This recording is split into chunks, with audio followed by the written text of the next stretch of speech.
So I'm out again now with a few knives. The one on the bottom, Spartan by Gavkoo, MT-151 from Mtech, warranty replacement, buck Hoodlum, buck knives. So as you can see, if you look around, there's a lot of these small diameter trees on the ground, often just between 1 and 3 inches, just littered everywhere. Now, these are just going to rot and just go right into the tree litter at the bottom. They're not in general useful for harvesting for actual burning in a wood stove. The diameter is very small, takes a lot of work, and since the surface area to volume is so high, they burn very quickly. So a few to start is nice, yes, but very difficult to try to maintain or burn with it. But they're very nice for just light fires in your backyard, taking some over to the beach, having a little fire, and especially like for the elderly and stuff like that. They have them there, so you want to give them some wood. It's very easy for them to handle if they got wood stoves that they're to keep and go during the daytime. So, and of course, also I like working with the knives, so I like to come up and clear all this stuff up, make a nice little pile of it, and then when I get some time, or I just let one of my friends know where they are and they can come up and take the wood if that's the kind of wood that they want. A few things are immediately obvious comparing this to the MT-151. They both have the same raw level of chopping ability and penetration, which you would expect because they're similar length, similar weight, similar balance, and similar edge profiles. But it's night and day with the handle. As you can see, with the handle, it's a multi-position grip. The finger grooves, as you can see, are rather shallow, but they index rather strongly, so it's effortless. When I get into a patch where I want a bit more reach, to just pop back, use a 3-finger grip, or when I want a bit more power, because the branches get a bit heavier, then a sort of neutral position where they're a bit light, and then when they're very small and I'm just popping them off, go forward. Not even looking at the blade when I'm doing this. It's very easy to move because the handle indexes so strongly. It's very nice. Now, the other thing is, for relatively light cutting, I'm normally using a grip like this. So you can see my index finger and thumb are controlling most of the work, and it's very precise, and all I'm doing is cutting off very small branches like this, just popping them off, going down, and again, it's mainly a wrist action, very nice and easy to do. And then when you need more power, you go back to a full grip. Now you're bringing your elbow into it, and again, bit farther, maximum reach. And this is all very effortless because of the way the handle indexes so strongly, and it's comfortable in quite a number of grips. The other thing that's nice is, see this recurve section here in the middle? That's proving to be very nice for clearing off the limbs, and it's just feeling a lot better in hand, like I have a lot more control than with the straight edge on the MT-151. I'll work on quantifying a bit this later on, but immediately there's no comparison between this and the MT-151. The superior handle ergonomics, multi-position grip, and sweep of the recurve, trapping the light vegetation. Nice powerful hump for the heavy brush, much more versatile blade shape, much more ergonomic handle, no comparison. Now I'm going to move on to doing a bit more heavier work. You can see decent sized piece of deadfall there that cracked off, and I'm also clearing up some of the brushes I'm moving. I'll burn a lot of this scrub to get rid of it, but this is a nice little tree now to take down because I can check the ability to cut on some of the heavier limbs. And so our tree is all cleaned up now. Got all our limbs cleaned up over here. Got a little fire going, getting rid of some of the scrub. Just want to talk about now about the difference in the handle, being a bit more specific on the MT-151. You can see, just like the actual Trailmaster, this guard would prevent any kind of overhand grip, any grip at all like this. So for the light work, where you're just popping off little branches like this, you're back on the handle like that. The problem is this handle, as you can see the wear right here, that's because that's normally where I hold on to it to get a bit of power. So it becomes slick in use relatively quickly. And you can see how much this moves around and how it's after letting go of the bond. You can see the gap here. So now I've talked about a bit about the control and the efficiency. Now I'm just showing you what this is like. This is the before picture, and this is to check the durability of the edge. These are very hard, small diameter limbs. So if it can cut this, you're pretty much set for the hardest woodworking you're going to be able to do. Now the nice thing about getting rid of these, you can see these are all dead. They're not gathering any light. And then when you do come back later on to fell them, it's much easier because all this low-lying brush is cleaned up. So it's much easier to harvest the wood. So we'll get rid of most of this now. So you can see only a couple of minutes work. Everything cleared off. And they're only cleared off just above head height, because above that they start picking up a bit of light and they're actually live, so you don't want to cut them. But now it's much easier to move around. It opens up the forest floor, some light starts getting in, new growth can come up, and all this can be collected up and burnt, or it'll just rot right into the litter and no effect on the edge. And again, so on the light branches I worked about here. On the heavy ones I went back with a full grip and powered through with the hump. But really nice knife so far. So everything's nice and cleaned up. The edge is a little worse for wear.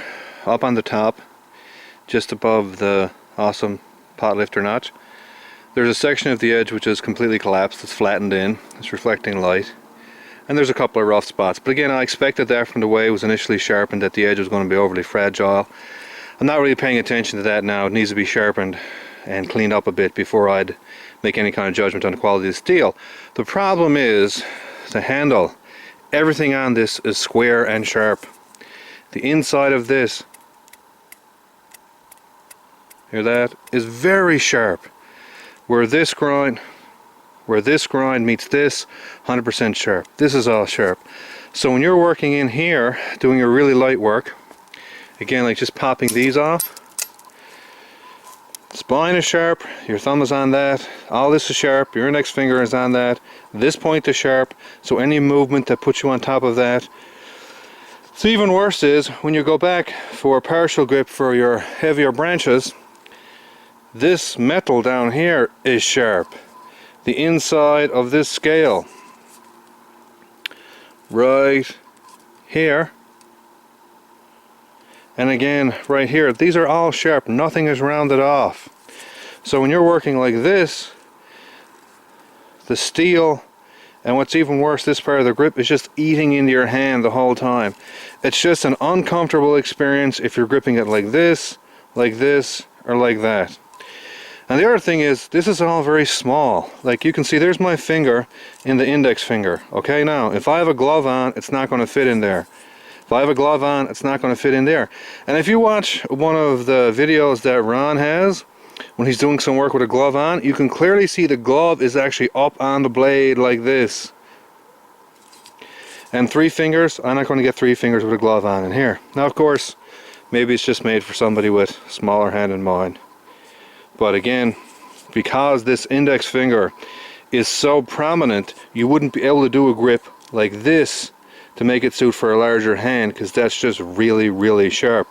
Where on gavs, where the index finger is not as pronounced, you can grip it whatever way you want. You could have your finger there, and here, and there. There's no pressure point. So, in terms of power, reach, cutting ability, very similar to gavs in the MT-151. But handle, it just fails on so many levels that it's not comparable. So before I really give a judgment of how this actually works, doing this kind of light brush work and cleaning up deadfall, I need to round all this out in here. I need to round this down a little bit so it's not a spike. I need to round off the end of these handles, round off the end of that, and round off the extremely sharp spine. Now again, some people like having all these square edges for scrapers and stuff, that I guess I'd rather have the edge for doing cutting work. The edge is the part that's supposed to be sharp. That's supposed to be relatively square and apexed. Everything else should be nice and round to hold on to. And any decent steel will easily hold up to whatever kind of scraping you want all day long. I've never had a concern with that. So, short overview, the MT-151 there on the bottom, really showing its strength, great value.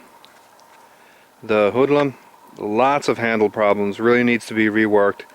Disappointing that it came with an edge that wasn't very sharp and that immediately started to suffer significant damage and was reflecting light and had collapsed just on a very minor amount of woodwork. Gav's knife, the Spartan, oh, slow down. Excellent handle, versatile blade shape, efficient cutting ability, very nice blade overall for this type of work, and it's becoming one of the knives that I would pick, and I have a fair amount of knives, for handling, again, this type of work. As you can see, most of the wood that I'm collecting is small diameter stuff, and limbing off is small diameter, so you want the blade of around 10 inches or so to give you some reach, but you're not really doing any heavy elbow work, any power chopping. You're just collecting some small woods, piling them up, harvesting the occasional big piece right there that cracked off, but you're just limbing it. As you can see, that had wind blown, so it was cracked off. And then on occasion, going in and clearing out areas like this, some of the bigger limbs. So no real reason to break out a large knife like the Chris Kane Survival Tool, custom from Kevlar, or even something like the Boss Combat Battle Mistress, because they're all significantly heavier. You got a lot more weight that you're carrying, and they're not being any more efficient at this type of work. They're really more suited for when you're actually harvesting bigger pieces of wood and cleaning up larger pieces of wood, which I don't always do. So Gav's knife is becoming very nice for this class of work. The MT-151, of course, proving as always to be a very reliable backup piece, and a piece that I can give to any friends or family who wants to come along with me, and very nice blade as well. And there's my awesome custom built carrying system for the 3 blades. And the one thing that is nice about the handle on the Hoodlum and how prominent this is, when you're cutting light grasses, sort of like this, and you're going on the side, your finger can index very strongly off that, and it gives you decent control.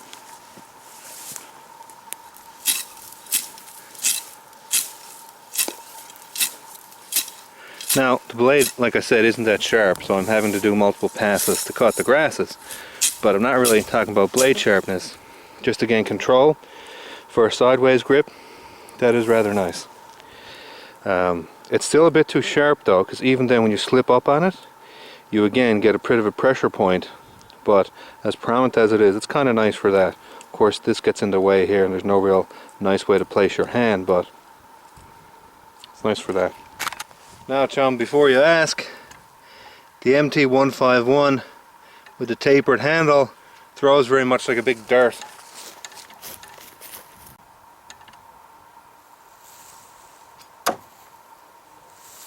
So that's about 15 feet, very light throw. Now the only issue with it is because the handle is so loose on the tang and it's so slick, it's not that easy to get a nice controlled throw of it. It moves around in your hand even as you're rotating your arm, but with a sensible grip it's very easy to throw that like a big dart.